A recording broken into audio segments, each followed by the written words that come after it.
Thank you for joining us again. Today's guest is a dear friend of mine, and I've known him many, many years, and I'm so grateful that he would set aside time today. He's busy. He's running for sheriff of the Los Angeles County Sheriff's Department, but he is with us for a couple of moments. I want to find out his take on incarceration and education in incarceration, and do people change at all? Or as a sheriff, we're an employee for a sheriff's department for many, many years. Has he lost all hope in humanity? So stay tuned. You're going to really enjoy our talk.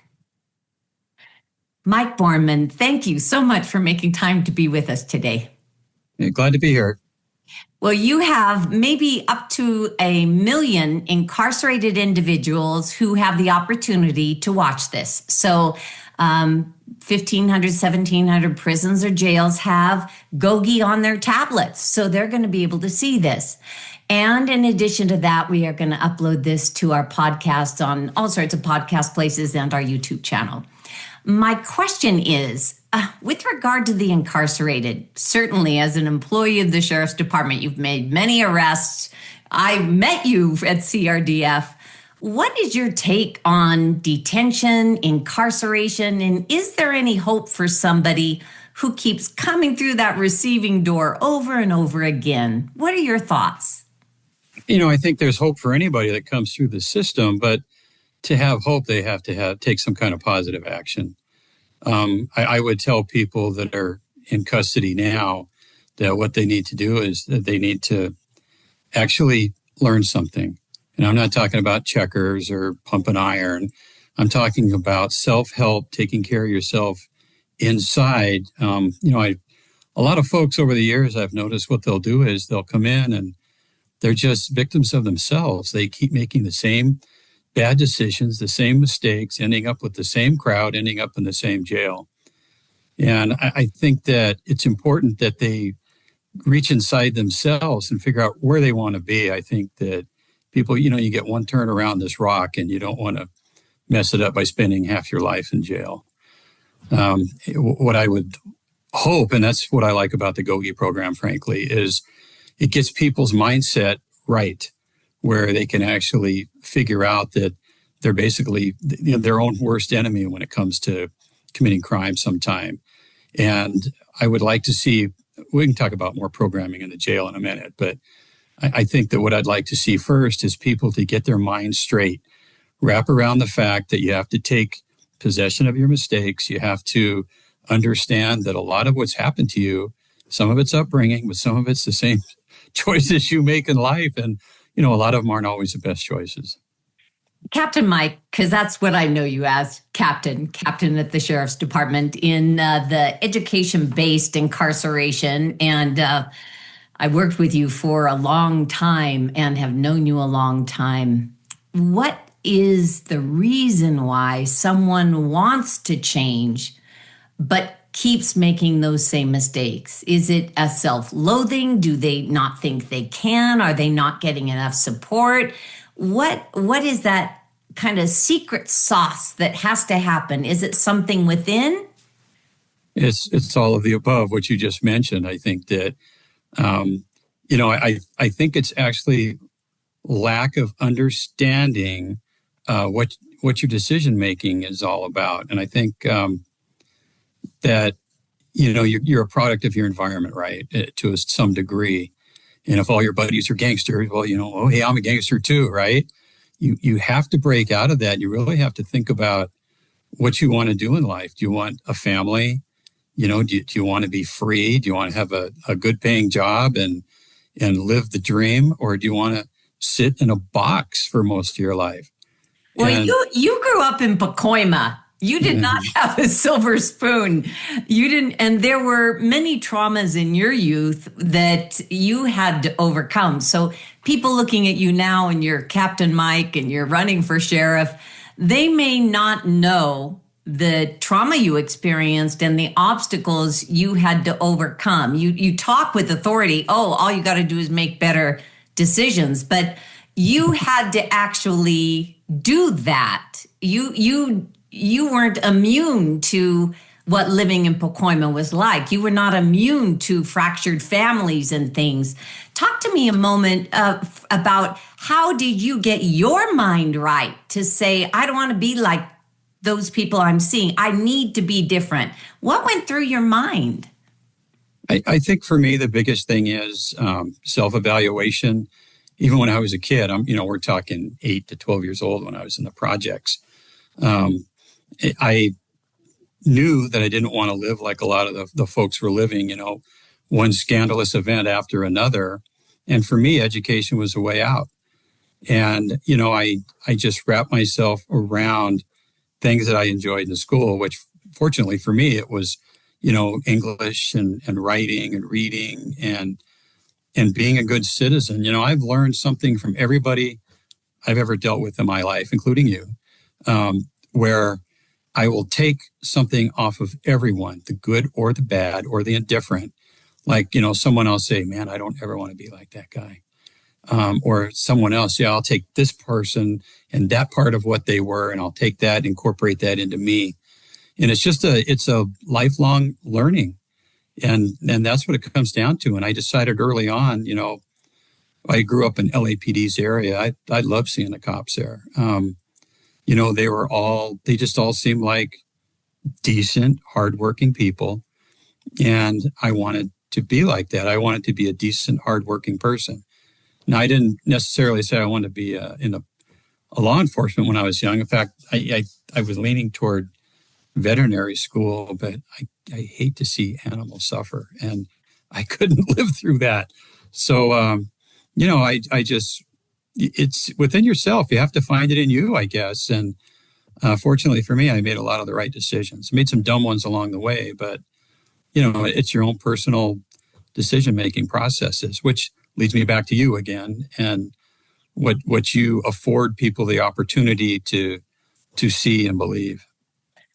Future Sheriff Captain Mike Bornman, you may have been a great veterinarian and you do have compassion for animals. We know that. But I have also seen you have compassion for the incarcerated. I have seen you have conversations with the detained individuals, and you are very inspirational for them. I did not know about the projects in Pacoima until very, very recently. But you have said over and over again, just in the short 15 minutes that we've been together right now, education, education, education. And in fact, when I was working with the GOGI campus at the Sheriff's Department, you had education-based incarceration. You are running for sheriff now. How important would the education of the nearly 3,000 detained women, and I don't know how many men in the Sheriff's Department, detainees pre-court, pre-hearing. What does education look like when you're the sheriff? What are you doing inside the jails to prepare these individuals to never come back? Yeah, it's critically important, and as far as I'm concerned. What I would like to see, and the direction that I would put the department is to create a campus. Most likely, you understand Mira Loma Detention Facility, right? We'll just use that.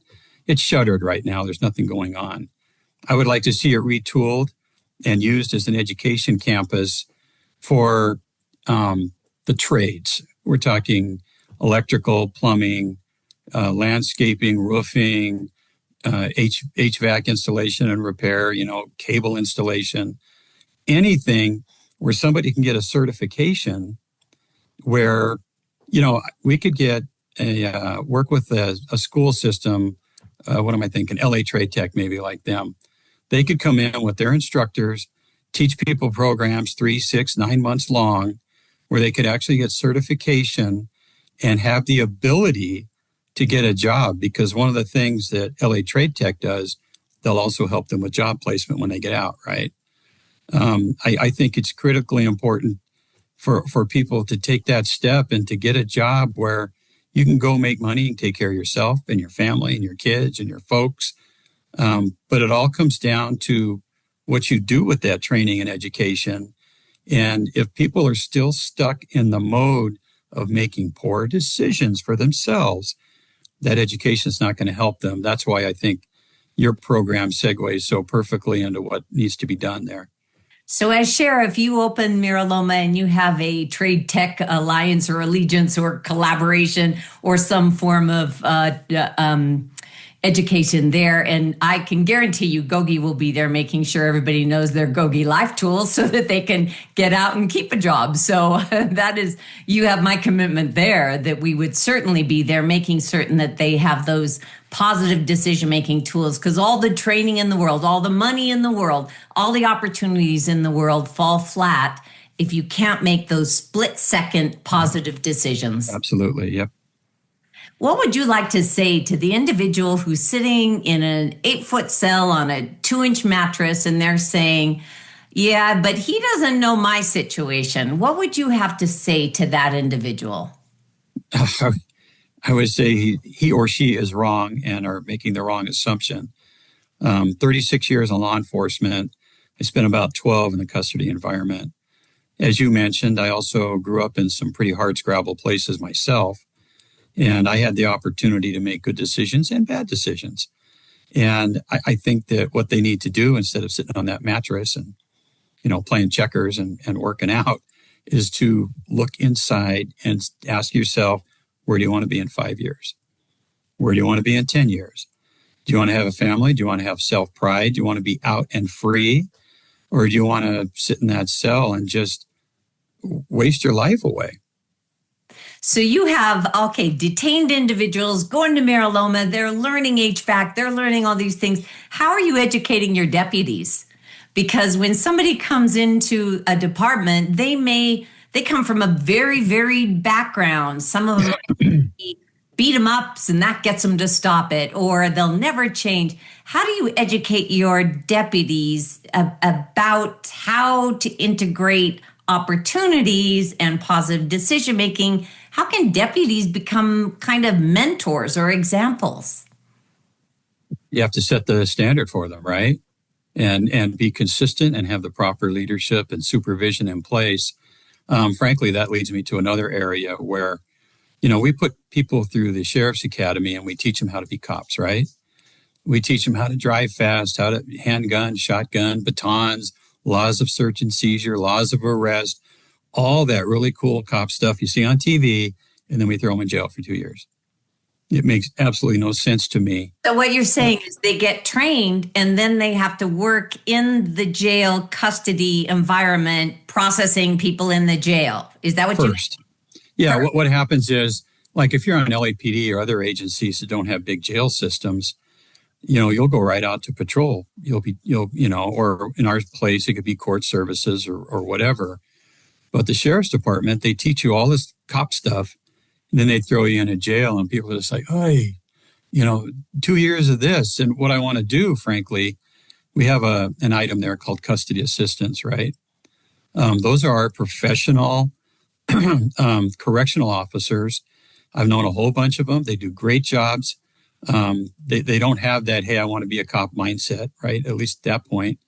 I would like to flip the number of custody assistants in the jail system to where they're at least 80%, where you'll have them in there knowing that's their career and being able to take a, I don't know, how do you say it, a more peaceful look at what's going on instead of, everybody's in jail, they're all crooks and everything. And, I've met a lot of people in jail and some of them are pretty hardcore, but they watch cop shows, they root for the cops, I know you're telling me that some of the individuals in custody, some hardcore, they're just watching the cop shows and they're rooting for the cops to win. Yeah, I mean, it's, people are people.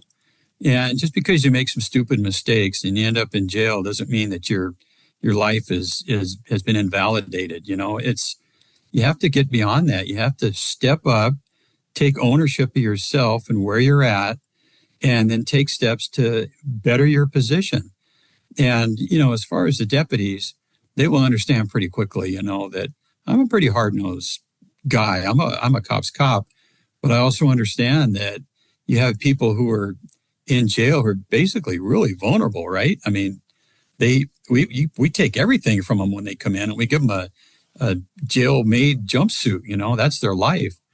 And our people have to understand that I don't play that game of, to make them do what you want, you got to punch them in the face. It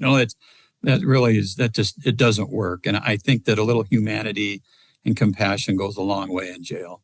So and if you, respect is earned. I'm sorry, yeah. Respect is earned. Interesting. So if you increase the number of custody assistants, they have to go through their own training as well, right? Yeah, they do. In fact, their whole, their academy class is centered around corrections and taking care of people and having the right attitude and all the laws, Title 15 and making sure that the inmates are safe and they're well cared for, right? That's completely different than what deputies get trained. Now, after they graduate, they do go through a custody training, but it's nothing like what the custody assistants get. So on your custody assistants, I would love to be able to bring some of our formerly incarcerated coaches in when these custody assistants are training. And I would love to have them be a guest speaker at the training so they can better understand the trajectory of, I got arrested for this crime. I was sentenced. I went to prison. I did my time. I got out. And now I'm a GOGI coach volunteering in community. Would you be open to having some of our graduates come and speak at those trainings? Well, we haven't talked about this, but that's one of the requirements you're going to have, where you're required to have some of your people come in and talk to our classes. So that's my requirement. Okay. Congratulations. Yeah. I'm up for it. I will do that. I will make certain that your custody assistants or your... I'm sorry. It makes everything so much smoother when, you treat people with humanity and respect. And just because somebody's in for some knucklehead crime, it's like, they're people too. And I have found, by and large, if you just talk to them like a human being, you're going to get the same thing back. Well, I don't know why anybody would want to run for sheriff. I think it's a difficult job. I don't think it's an easy job, but I do think that you would do a phenomenal job as the Los Angeles County Sheriff. And yeah, you've now elected me to be in on the training. Right. You're stuck.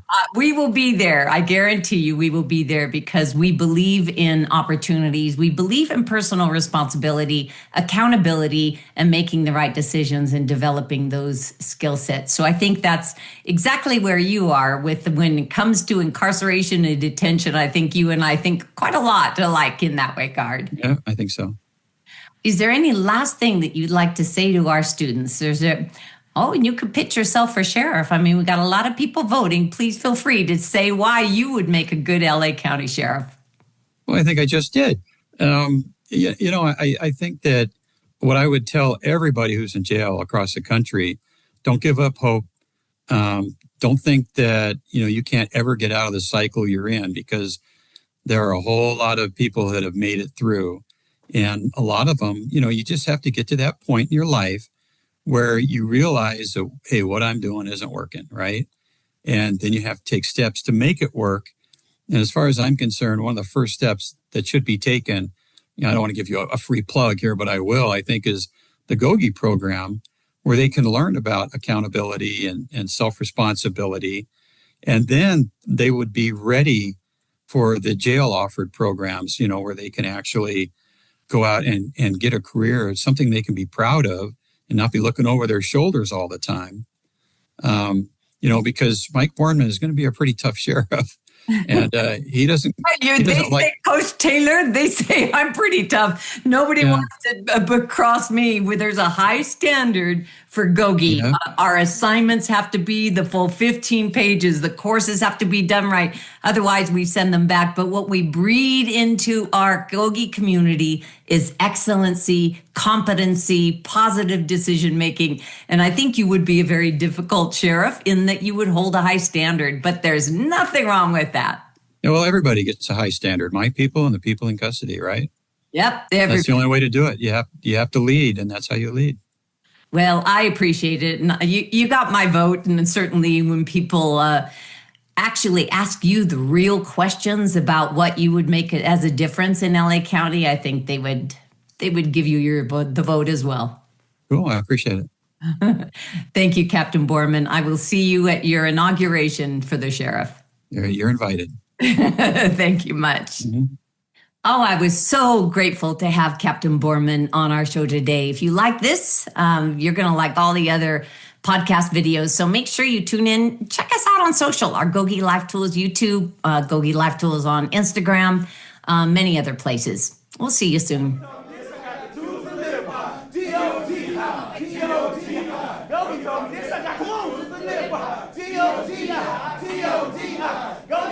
I got the tools to live by. GOGI, GOGI. GOGI told me this, I got the tools to live by. GOGI, GOGI. GOGI told me this, I got the tools.